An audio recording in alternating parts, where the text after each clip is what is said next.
Welcome back. We're here with Mike to discuss effective communication and how this contributes to business success. Mike, how often would you find communication to be an issue with businesses you've worked with? Oh, fabulous. Thanks for the question, Andy.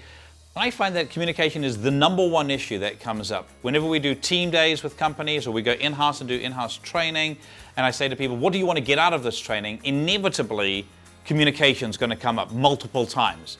People realize that they're not great at it and that it's often, if they could just improve their communication, it would be the secret to improving everything and therefore improving the success of a business.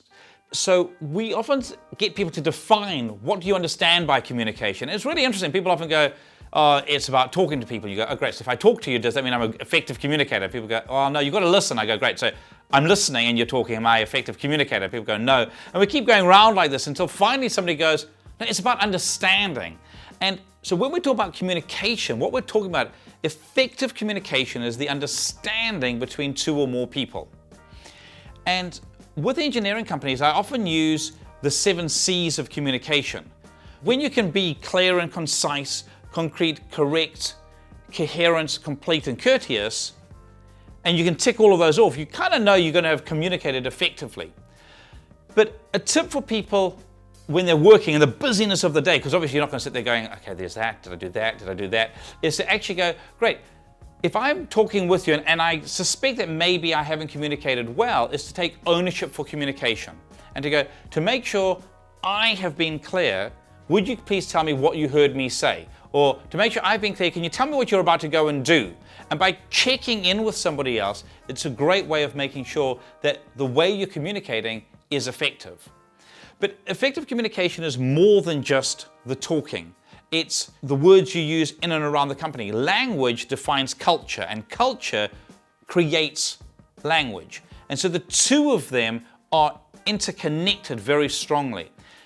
And so the way we communicate, it's not just talking backwards and forwards, it's going to impact how you answer your phones, the greetings you give to your customers, the way that you have your meetings around a table.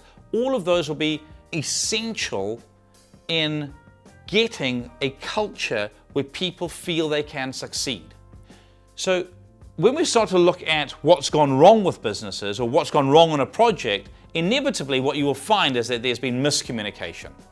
And sometimes people can go into a witch hunt. And I really encourage businesses not to do witch hunting, but rather to go look at any challenge that you've had, any mistake, any problem, and go, okay, great, we've just had a learning opportunity, people.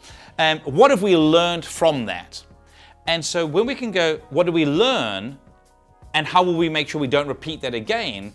That can be a really powerful way for teams to not be afraid to take risks, not be afraid to do something new, but also to realize that we don't want to be making the same mistake over and over again. And with miscommunication, you then start to eliminate how that's happened. And that can be done in all sorts of different ways. Many engineering businesses will use dashboards or whiteboards, and you can put messages up on those so people can track what they're doing. I mentioned beforehand that people like to win. And so communication is do you have a scoreboard in the company to know we're on track, we're not on track? It affects all elements of a business. And putting a lot of focus and emphasis on getting your communication to the highest possible level is what makes for highly effective teams. Very good, Mike. So we certainly find communication here at Euromarc, especially as a growing business, is something we continuously need to work on. The thing is, change is often easier said than done, right? Absolutely, Andy. The fear of change is what stops a lot of businesses moving forward, and fear breeds fear. And so learning how to manage change and remove the fear out of that becomes a key element in any business's success. That's great. And that's what leads us on to our final episode, which is approaching change. See you then.